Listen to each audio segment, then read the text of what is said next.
Good morning, Instagram. Good morning, patrons. I'm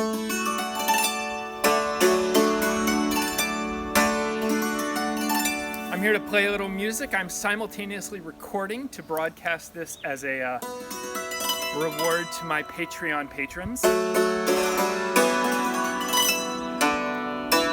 If you would like to join them, the link is in my bio on Instagram. Thank you very much for all your support. Deeply appreciate it. And if you would like to tip me, you can also send me via Venmo and PayPal. PayPal.me/Vince Conaway, one word, just as it's spelled in my profile. Venmo is also Vince Conaway, as spelled in my profile.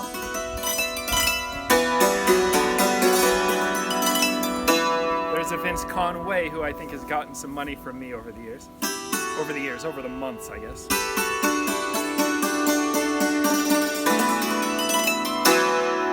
This is my very first time using Instagram Live, so I'm curious how this goes.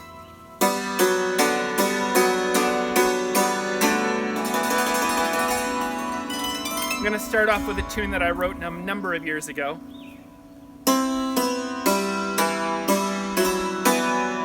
This is Prelude, appropriately enough.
At the time that I wrote that, I was studying a lot of 16th century music, and the prelude was a very common artistic form, which was basically just a short piece to set the mood, set the tempo, set the key for the following tune. In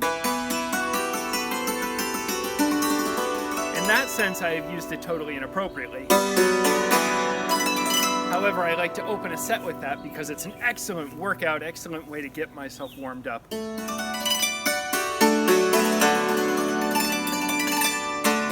And this entire set is serving as a warm-up because once I am finished broadcasting, or live streaming, I guess, I am going to then segue and record a Patreon video of a song that I wrote around the same time.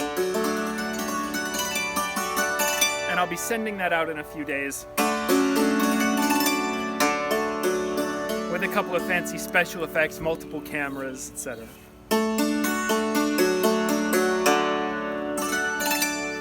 Now, as all of you know, of course, being either my patrons or on Instagram, I'm a little bit obsessed with Italy. I was supposed to be there now, except for the fact that the world's on fire.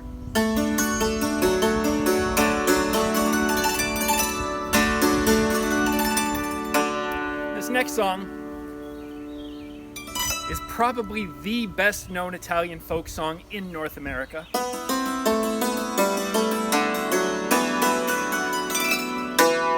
This is La Tarantella Napoletana.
So every now and then I'm street performing in Italy, as you well know.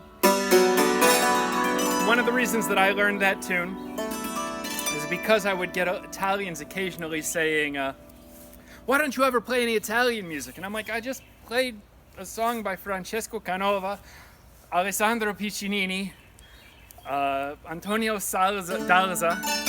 And they're like, no, we mean Italian music. I'm like, those guys were Italian. But a little bit of folk music can go a long way, especially if you're in Naples, because the Napolitani are very... Well, in Italian, the word is campanilissimo. And I guess patriotic or nationalistic to a local area is the best way to explain it. Campanile is the Italian word for a bell tower, and campanilissimo is your loyalty to the closest bell tower from where you were born. Basically, it's like the Cockney accent. You can't be a real Cockney in London unless you were born within the sound of the bells of St. Mary's, except it's like that for every church tower in Italy. So if you can play a little bit of Napolitana folk music, it goes a long way with the Neapolitans.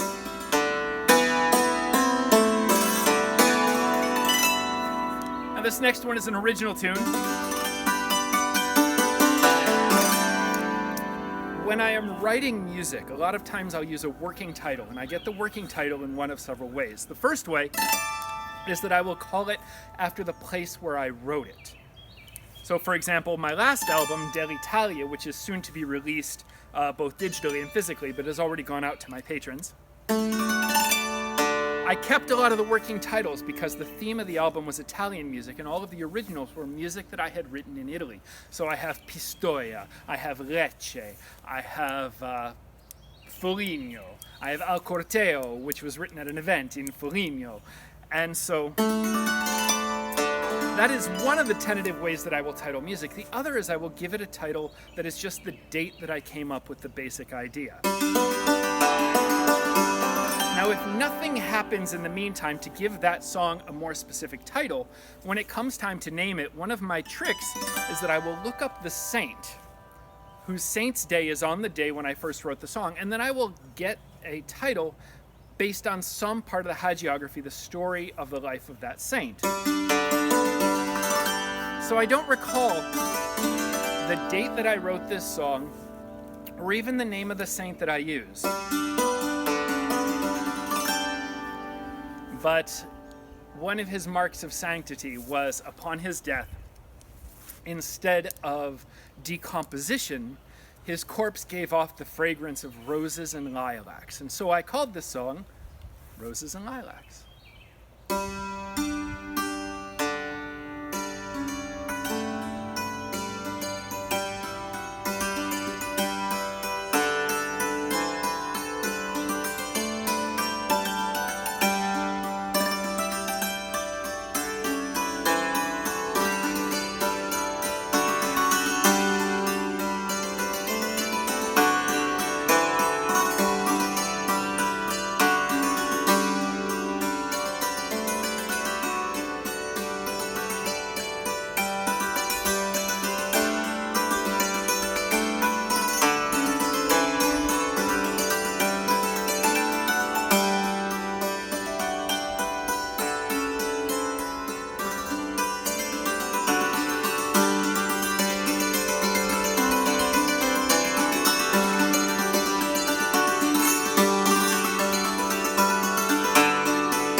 very much for listening. I do appreciate your joining me.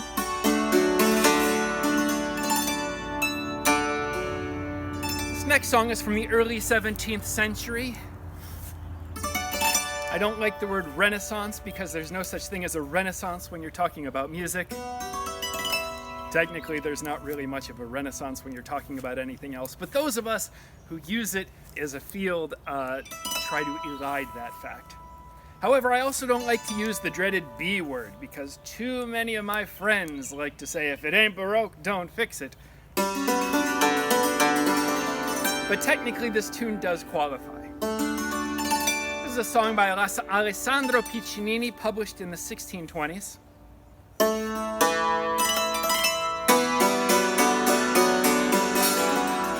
La variata della corrente terza. Now, la corrente terza is just a courant, as it is said in French and therefore in English. It's a type of dance. And la corrente terza is just the third courant that was published in the book that these tunes are found in. And la variata della corrente terza is just Piccinini saying, okay, I wrote the third courant, but then I wrote a better version and I'll publish them both. And it turns out I like the variation better than the original. So you can find both La Corrente Terza and La Variata on my album Dulcimelos, but I've only really kept the variation in my repertoire.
Now, my friends, I'm afraid it's time for the last song of the set.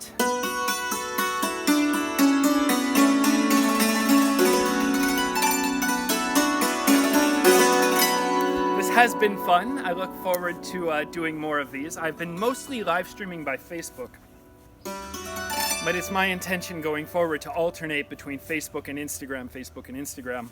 Also, if you really keep an eye out, you may find me live streaming via Twitter. Now, the reason for that is I have comparatively few Twitter followers, and I'm at a point in my rehearsal process where I would normally start to play things in the lane during quiet periods of the day, where there are people in the area but no one's paying focused attention on me. And that allows me to get from about 80% of the way learned on a tune to about 95%. Recording the tune is the last 5%.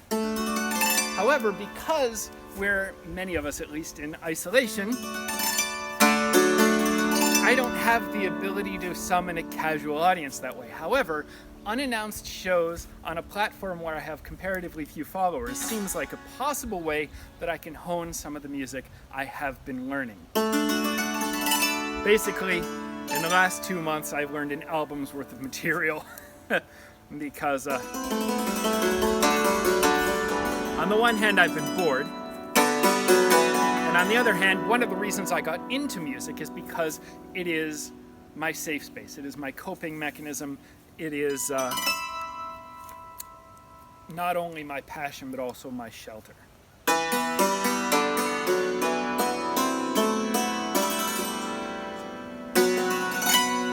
This last tune is Il Camerino. I did not, however, write this one in Italy. I wrote this one in Austria at the tail end of an Italian tour.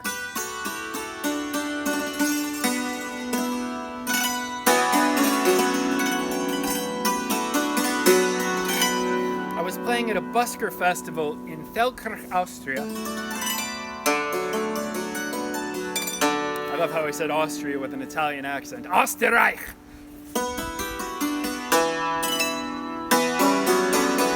And I was backstage and I was just noodling with the dulcimer, and this tune emerged. And because I had been in Italy and because I was writing a lot of music that I was titling in Italian, as a matter of fact, I was about to put out L'Inverno Italiano, an album of a lot of music I had been writing on my Italian tours titled in Italian. I decided to give it the Italian name for The Green Room, since I had been backstage in our changing area when I wrote it.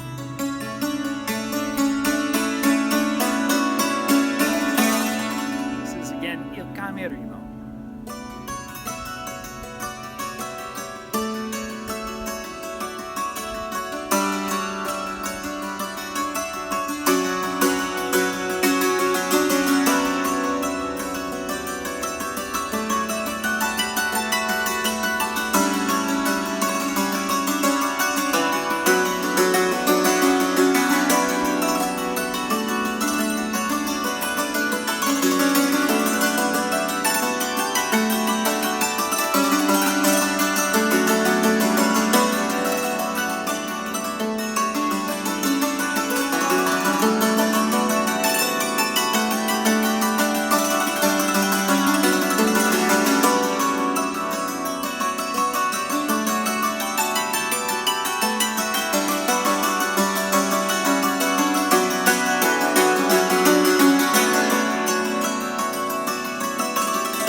Thank you very much for joining me. It has been my pleasure again.